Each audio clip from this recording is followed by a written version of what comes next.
Salut les investisseurs belges, cette vidéo fait suite à vos nombreux commentaires et à vos remarques concernant la transmission du capital aux héritiers. Le fait que si je décède, qu'est-ce qui se passe avec mes actions, etc. Surtout si ma femme n'y connaît rien, si mes enfants, je ne les ai pas trop mis au courant ou qui sont jeunes, ce genre de choses. Et donc c'est un thème assez précis et qui de mieux pour ça qu'un notaire? C'est ce qu'il vaut mieux consulter, ça tombe bien. J'en ai un sous la main. Bonjour Sylvain Bavier. Bonjour Gauthier. Merci à toi d'être là aujourd'hui pour répondre aux questions des abonnés de la chaîne Goteco. Tout à fait, je suis notaire en Belgique, je suis porte-parole de la Fédération des notaires, c'est un peu pour ça que je suis là aujourd'hui d'ailleurs. Et donc le notaire, c'est quand même une profession qui est là à tous les moments importants de la vie, et notamment malheureusement parfois au moment d'un décès. C'est clair. Et donc la première question que j'aurais à te poser, dans ton métier de notaire, est-ce que ça t'arrive souvent en Belgique? Parce qu'on en parle beaucoup sur YouTube et sur les réseaux du fait qu'on a un petit peu un sentiment de solitude dans notre communauté d'investisseurs belges. En bon père de famille, on essaie d'investir un petit peu pour les enfants et tout ça, et on se rend compte qu'autour de nous, de manière générale, c'est pas non plus quelque chose de très populaire. Alors est-ce que toi, tu as souvent des dossiers avec des décès où il y a des portefeuilles d'actions, ce genre de choses? Voilà, alors d'abord, il faut commencer par le début. Au moment où un décès intervient, il y a une déclaration d'impôt à déposer. C'est ce qu'on appelle la déclaration de succession, et c'est sur cette base, au bout du compte, qu'on va être taxé en fonction des droits qu'on va recevoir. Forcément, s'il y a plusieurs enfants, on va diviser notamment entre les enfants. Ça pourrait être des frères, des sœurs, des neveux et des nièces. Ça, c'est une première chose. Alors, la deuxième chose, c'est qu'effectivement, au moment de la déclaration de succession, il va falloir faire d'une certaine façon une photographie du patrimoine de la personne qui est décédée. Et cette photographie, elle va comprendre notamment le portefeuille de titres, le portefeuille qu'on va avoir en bourse le cas échéant. Et là, tout simplement, le code des droits de succession, qui est la règle fiscale qui va faire qu'on va payer des impôts à un moment donné à l'occasion du décès, elle va prévoir qu'on va l'évaluer. Mais on a une chance, c'est qu'on peut l'évaluer de trois façons, je dirais. Pourquoi trois façons? Parce qu'on va pouvoir prendre la valorisation qui est la moins importante sur les 3 prochains mois qui suivent le décès, ce qui va, au bout du compte, nous permettre d'être le moins taxé possible en fonction de la valorisation en bourse au moment du mois 1, mois 2, mois 3. Ok, donc quand quelqu'un décède, donc si moi je décède après cette interview, on peut choisir, je vais essayer, on peut choisir une date dans les 3 mois qui suivent. Alors pas une date, mais on va prendre effectivement la valorisation la meilleure au bout de, si tu décèdes aujourd'hui, on va prendre un mois après, le 2e mois et le 3e mois. Et donc, on va pouvoir prendre la valorisation qui est, je dirais, la plus intéressante en termes de taxation. Et donc ça, c'est plus ou moins automatique de la part du notaire. Ou alors, c'est la famille qui peut dire, si le fils, il s'y connaît et il se dit, non, attendez, ce serait mieux de prendre cette date-ci. Est-ce qu'il peut choisir? Ou alors, c'est plutôt, comme tu dis, vraiment une date fixe? Alors, on va simplement demander à la banque, en fait, la valorisation à 3 échéances. Et donc, elle va nous donner ça. Elle développe en fait ce qu'on appelle une liste fiscale. La liste fiscale, c'est quoi? C'est ce qui est envoyé à l'administration et c'est ce qui est envoyé au notaire aussi pour le dépôt de la déclaration de succession. Et donc, on lui demande à cette occasion-là les différentes valorisations. Mais du coup, imaginons ici par exemple, dans le contexte où on fait cette vidéo, il y a justement des histoires avec Trump, etc. Enfin, tu vois, l'Iran et tout ça. On ne va pas rentrer là-dedans, mais l'idée, c'est que les marchés boursiers sont un peu plus bas que ce qui pourrait être à certains moments. Et donc ça veut dire que si tu hérites à ce moment-là, ou si tu as une transmission à ce moment-là, elle serait du coup vachement plus intéressante que 6 mois plus tôt. Exactement. Ah ouais, voilà. D'accord. Donc exactement. Donc ici, on va pas reprendre le portefeuille 6 mois avant ton décès. On reprend, je dirais, la photographie, comme on l'a dit, au moment du décès. Mais ici, dans le cadre d'un portefeuille titre, elle va être un petit peu floue, cette photographie, puisque on va pouvoir prendre, je dirais, un peu ce qui nous arrangera le mieux dans les valorisations sur les mois qui suivent le décès. Écoute, c'est super intéressant ce que tu racontes. Dans ton expérience personnelle, tu vois, avec les personnes que tu rencontres, est-ce que ça t'arrive d'avoir des gens qui tombent vraiment du ciel en disant « Punaise, je ne savais pas du tout qu'il y avait un compte titre, c'est quoi un compte titre ?» et qui découvrent vraiment au moment du décès, quand ils te rencontrent, le fait qu'il y avait un compte titre et des actions ou des ETF ou des choses comme ça? Alors totalement évidemment, parce que tout le monde n'est pas un boursicoteur, et quand on a un portefeuille titre, alors évidemment il y a différentes manières de gérer le portefeuille titre, il y a celui qui le fait lui-même, il y a des gestions discrétionnaires, il y a des choses comme ça, et donc on on se retrouve parfois avec des personnes qui sont complètement dépourvues parce qu'il va falloir qu'à un moment donné, elles se disent on a quelque chose là, mais nous, c'est pas du tout notre truc et donc il faut le gérer. Alors, qu'est-ce qui va se passer? Soit on va vendre le portefeuille, ça arrive parfois, et aussi parce qu'on a parfois besoin de liquidité pour payer les droits de succession, soit on va le continuer. Et là, on va le continuer, on va rediriger évidemment vers les professionnels, je dirais, du chiffre, que ce soit des banquiers ou des conseilleurs en investissement, qui vont alors éventuellement prendre le relais pour continuer, je dirais, le portefeuille et la gestion de ce portefeuille si malheureusement les héritiers, eux, ne s'y entendent pas trop. Mais donc, on n'a pas une... Tu m'as dit qu'il y avait donc une photo à un moment, et là, c'est pour calculer les droits de succession, les taxes. Ouais. Mais ça ne signifie pas qu'il doit y avoir une vente. On peut récupérer le portefeuille. Ah, bien entendu. Donc, le portefeuille qui est à ton nom, malheureusement, tu viens à décéder demain. Eh bien, je suis ton héritier. Merci, c'est très gentil. C'est avec plaisir. Eh bien, on va l'immatriculer cette fois-ci à mon nom. Alors, soit parce qu'on va transférer le compte directement, soit parce que je vais ouvrir un nouveau compte titre à mon nom et on va transférer les différentes actions sur mon compte titre, mais ça va perdurer. Donc, il n'y a pas du tout d'obligation, évidemment, de les vendre pour racheter autre chose. Vous pouvez bien entendu les vendre parce qu'on a besoin de liquidité, parce que nous, on n'a pas envie d'être des boursicoteurs, mais ce n'est absolument pas une obligation. Mais du coup, on peut arriver à des petites catastrophes dans le sens où, c'est parce que moi, évidemment, avec la communauté, on s'intéresse beaucoup à l'investissement en bourse, mais tu pourrais avoir une période, j'invente, où ça vaut 100 000, et puis le portefeuille tombe à 70 000, on est vraiment dans une catastrophe. Et si on attendait 1, 2, 3 ans, on pourrait vraiment retrouver des plus hauts. Et donc, on fait entre guillemets une affaire, c'est un peu bizarre et morbide de parler de ça, mais bon, on est entre nous. On pourrait un peu faire une affaire au moment des droits de succession et tout ça parce que le portefeuille est plus bas et se dire que l'héritier, lui, il revend parce qu'il n'y connaît rien. Et alors que s'il avait conservé ses titres pendant 2-3 ans en plus, on serait revenu à un niveau beaucoup plus élevé, tu vois ce que je veux dire? Exactement, parce qu'évidemment, on le sait tous, enfin on le sait tous, non, on est ici pour en parler, mais évidemment, un portefeuille boursier, il faut le regarder sur du plus long terme, mais pas sur du court terme. On va pas s'aller sur 10 ou 15 ans, mais évidemment, tout le monde n'a pas cette envie-là, ou n'a pas cette volonté, je dirais, de continuer, parce que en fonction du profil à risque qu'on va avoir, si on est sur du très défensif, on va plutôt vouloir dire, je prends un et tant pis pour le 2, je l'aurai peut-être dans 5 ans ou dans 10 ans. Donc ça, c'est quelque chose qui potentiellement risque effectivement de faire perdre de l'argent à des successeurs, mais ça, c'est leur volonté à eux et c'est aussi leur profil à risque, je dirais, comme dans tout investissement, même quand on est en vie. C'est clair. J'en profite pour placer un petit disclaimer, n'est-ce pas? J'ai oublié de le faire. Ça signifie qu'on n'a aucun conseil d'investissement, même si on ne parle pas ici évidemment de produits financiers spécifiques, mais de manière générale, il n'y a pas de conseil en gestion de patrimoine, pas de conseil sur quoi que ce soit à faire. On est sur une vidéo pédagogique, de vulgarisation. Les règles, elles évoluent avec le temps. Donc ici, même si on reste sur des éléments assez généraux, chacun a ses propres cas spécifiques et donc je vous encourage toujours à consulter un professionnel pour votre propre situation. Ici, on est vraiment sur la vulgarisation YouTube, on est bien d'accord, n'est-ce pas? Faites aussi toujours vos propres recherches, c'est essentiel. J'aurais une autre question pour toi, Sylvain.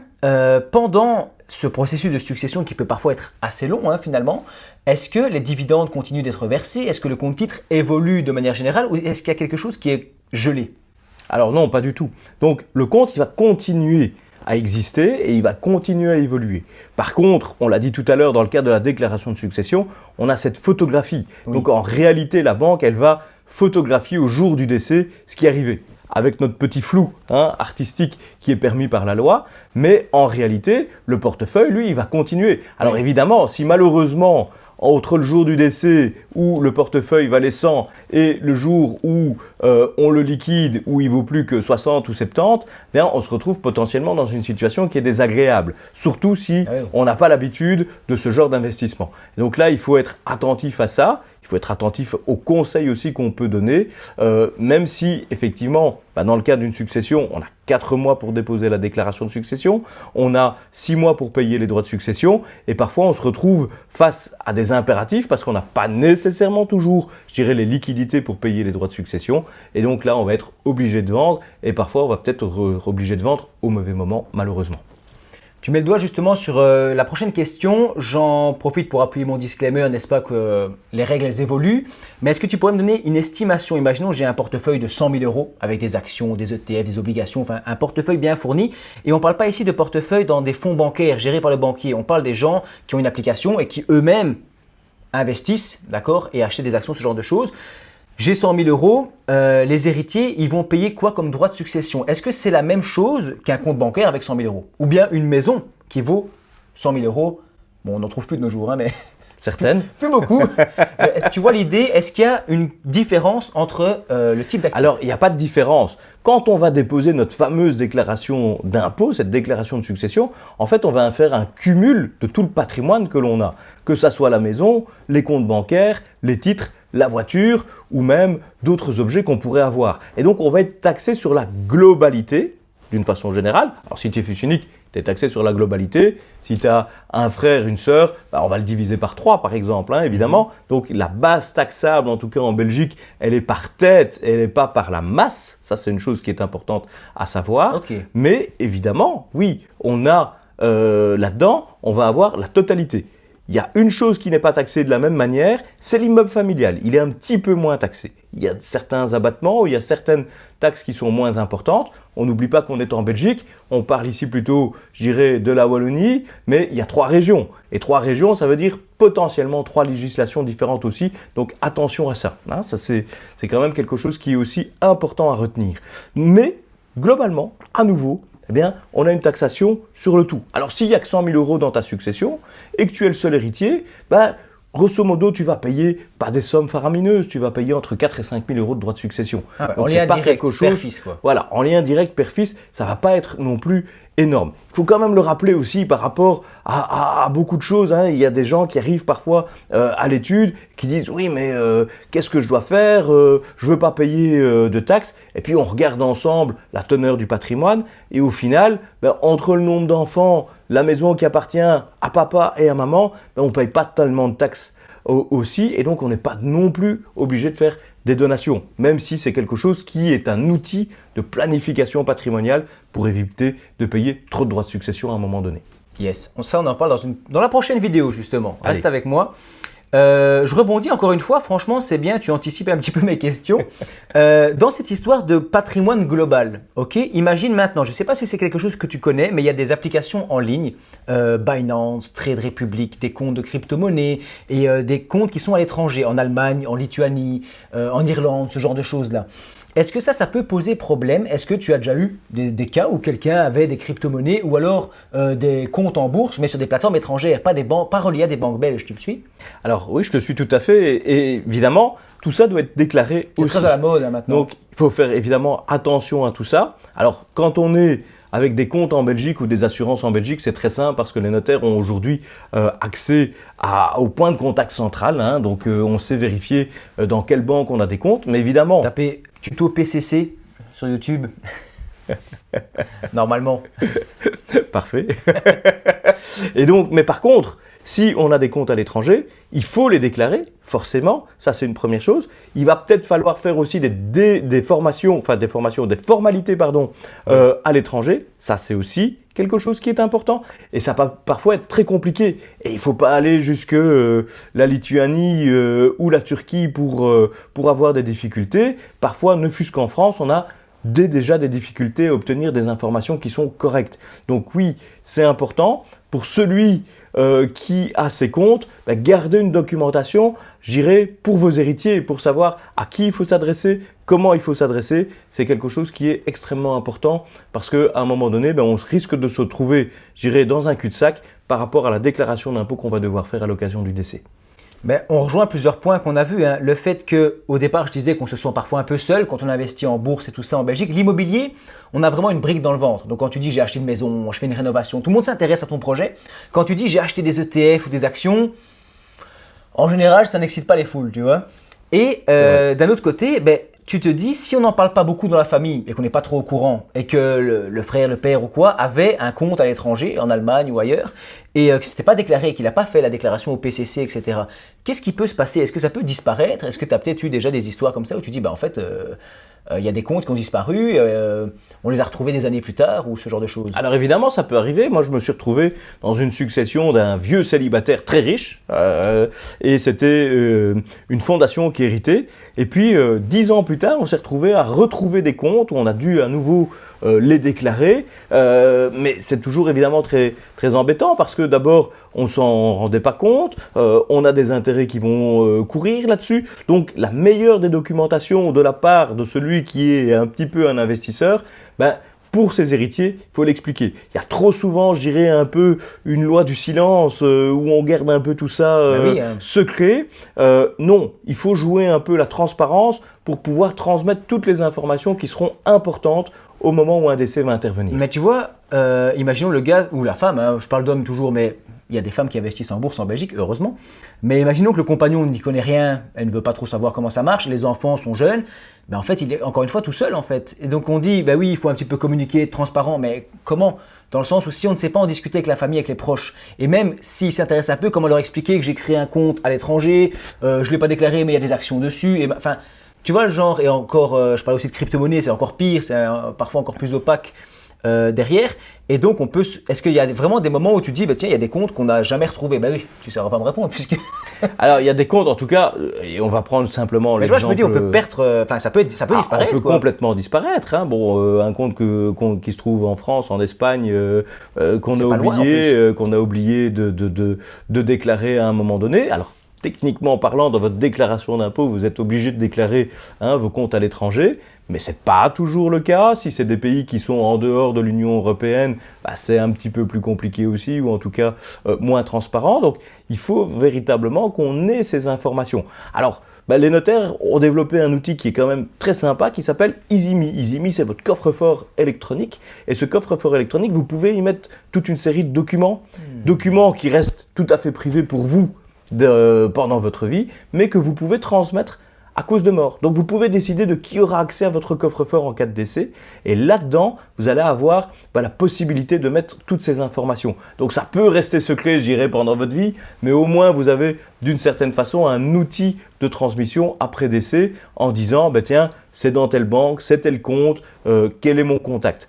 Aujourd'hui, encore en plus, et ça a été développé entre la Fédération des notaires et la Fondation Roi Baudouin, on a un document qui s'appelle « Après moi ». Après moi, ça peut servir à plein de choses. Alors, comment on va enterrer notre chien, mais ce n'est pas le but aujourd'hui, mais à donner toutes ces informations qui seront importantes au moment où le décès intervient. C'est vraiment bien parce que dans la tête des gens, je pense, tu te dis toujours, penser à son décès, penser à préparer tout ça, c'est un peu embêtant. Et puis on se dit, je dois prendre rendez-vous chez le notaire, je vais devoir payer, même si c'est pas forcément une énorme somme. Mais tu vois, les gens, ils se disent, c'est des embûches et des obstacles. Alors qu'ici, l'application, en fait, c'est gratuit. Tout à fait. Parce que moi, je me rappelle que j'avais utilisé pour ma maison et qu'on pouvait récupérer des documents, tout ça. Et donc, tu peux te rendre là-dessus et déposer des documents pour après ta mort. Et donc là, ça vaut un petit peu comme testament. Alors, ce n'est pas un testament au sens de la loi, évidemment, mais ça va permettre en tout cas de transmettre des informations qui sont importantes et qui ne seront peut-être pas justement dans un testament, mais qui permettent en fait de gérer le dossier successoral de manière plus optimale. Mais ça, écoute, je vais sans doute le faire. D'accord. Je t'invite à le faire. Après le montage de la vidéo, je vais sans doute le faire. Et je rebondis aussi encore une fois sur le PCC parce que je blaguais tout à l'heure, les tutos PCC, c'est moi qui les ai faits. Mais sur ces vidéos-là que j'ai sorties il y a déjà 1 an ou 2, beaucoup de gens en commentaire tombaient de leur chaise en disant mais je ne savais pas qu'il fallait déclarer son compte. Moi, j'ai ouvert un compte Revolut parce que je te parlais de la Lituanie, mais c'est parce que c'était là-bas. Et il dit mais moi, je ne savais pas qu'il fallait déclarer ça. Je pensais que j'ouvrais un truc sur mon téléphone. À quel moment je pensais avoir ouvert un compte à l'étranger parce qu'on ne te le dit pas avec une grosse notification. Et donc les gens tombaient un peu des nues en disant mais je ne savais pas qu'il fallait déclarer ça. Et donc je me dis ça c'est pour les gens qui sont sur les réseaux sociaux, qui se renseignent, mais pour ceux qui se renseignent moins, et il y en a beaucoup, en fait ces comptes restent complètement disparus. Si on a des comptes, on va revenir, mais même en Belgique, si on a des comptes qui à un moment donné sont dormants, ils finissent à la banque des dépôts et des consignations au bout de 2 ans. Donc ça il faut le savoir aussi. Et donc mon compte dormant en Allemagne par exemple ou quoi, en fait, comme il n'est pas réclamé, entre guillemets, il a disparu, il n'a pas été déclaré, et au moment de la succession, on n'a pas trouvé ce compte-là. En fait, il va rester dormant là-bas, et à un moment ou à un autre… Il risque de suivre la même règle, et hop, c'est parti à cette caisse de dépôt consignation allemande peut-être. Parce qu'en commentaire de ces fameuses vidéos sur le PCC, certains râlaient aussi, un petit peu aussi en disant, voilà, il faut tout déclarer, il faut tout prouver, il faut tout montrer, on peut rien garder secret. Mais d'un autre côté… en gardant des petits secrets comme ça, en disant je ne vais pas trop montrer ces comptes-là, du coup, au moment où tu disparais, personne n'en a connaissance non plus. Personne n'en a connaissance non plus. C'est un peu comme l'or qu'on a caché dans sa maison et on ne sait pas où il se trouve. Et c'est le 4e propriétaire qui le retrouve. Exactement. On arrive tout doucement à la fin. J'ai encore 2-3 questions de conclusion à te poser. notamment celle du point de vue des investisseurs. Quel serait le conseil que tu leur donnerais pour préparer au mieux leur succession ou leur transmission en se disant, ben voilà, vous investissez pendant votre vie, c'est très bien, le long terme, tout ça, machin, tu fais ton petit truc de ton côté avec ton téléphone souvent de nos jours, et le téléphone, c'est assez perso. Tu vois, on a l'impression que c'est notre petit monde, notre petit univers, mais il y a un moment où tu n'es plus là, ou alors peut-être que ça va se transmettre ou quoi. Qu'est-ce que tu peux faire dès maintenant pour un peu prévoir ça? Alors, il y a plusieurs choses. D'abord, il y a à se dire, ok, moi je laisse tout ça jusqu'à mon décès, mais malgré tout, je prépare toute une série de documents qui vont permettre à mes héritiers d'avoir les informations nécessaires. Ça peut aussi être des codes, hein, parfois, tout simplement. Mais, et là, bon, on en a parlé tout à l'heure, hein, le coffre-fort électronique EasyMe, qui est un coffre-fort sécurisé, ouvert par le notariat, bah, ça peut être un outil de transmission. Hein, et ça, c'est, je pense, important. Outil de transmission sécurisé. Ça sortira qu'au moment du décès, au moment où on a décidé et à qui on l'a décidé de donner ces informations. Mais d'un autre côté, bah, il faut pouvoir optimaliser aussi, je dirais, la transmission du patrimoine par des donations. Et ces donations, ben, on a des outils aujourd'hui qui permettent en fait de garder la gestion du portefeuille, de garder les dividendes du portefeuille, les revenus du portefeuille, mais d'une autre manière, de déjà l'avoir transmis. Et ça, c'est quand même aussi quelque chose qu'il faut envisager, parce que les donations qui sont des donations mobilières sont des donations qui sont taxées à un taux qui est bas, linéaire. Et ça, c'est une chose qui est aussi importante. Et d'autre part, mais qui va être définitivement taxé. Ça veut dire que si demain, eh bien, tu meurs alors que tu as fait la donation aujourd'hui chez ton notaire, eh bien, on ne va plus en parler du tout dans ta fameuse déclaration de succession. Et ça, c'est aussi quelque chose qui est quand même super important. Hein. Et moi, j'ai retrouvé des donations qui sont faites malheureusement parfois hein, dans des services de soins intensifs ou palliatifs, mais on a super gagné en termes de droits de succession parce qu'on a été taxé justement à ce taux en Wallonie, 3,3% en ligne directe, 3% dans les autres régions, donc c'est quand même quelque chose qui est hyper intéressant. Ben, c'est vrai que c'est bon à savoir ça. Avant-dernière question, je pensais aussi aux enfants mineurs. J'en parlais tantôt du fait que ben, si tu as des enfants, ton conjoint qui ne s'intéresse pas trop et que tu as des enfants qui sont mineurs, qui ont 14-15 ans, tu vois, ou qui ne s'intéressent pas du tout à ça. Et surtout, d'un point de vue légal, comment ça se passe lorsqu'il y a un portefeuille? Parce qu'on parlait en début de vidéo du fait que ben, l'héritier pouvait récupérer le portefeuille ou se le faire transmettre pour en continuer la gestion. Ici, le jeune, est-ce que ce sera vendu ou est-ce que ça va être perdu ou est-ce que ça va être bloqué? Parce que moi, j'imagine, j'ai créé un portefeuille, il y a mon fils qui a 6 ans qui le récupère parce qu'il y a eu un accident. Ben, en fait, ce serait bien qu'il le conserve sur plus longtemps. Mais est-ce qu'il est obligé de le vendre ou comment ça se passe?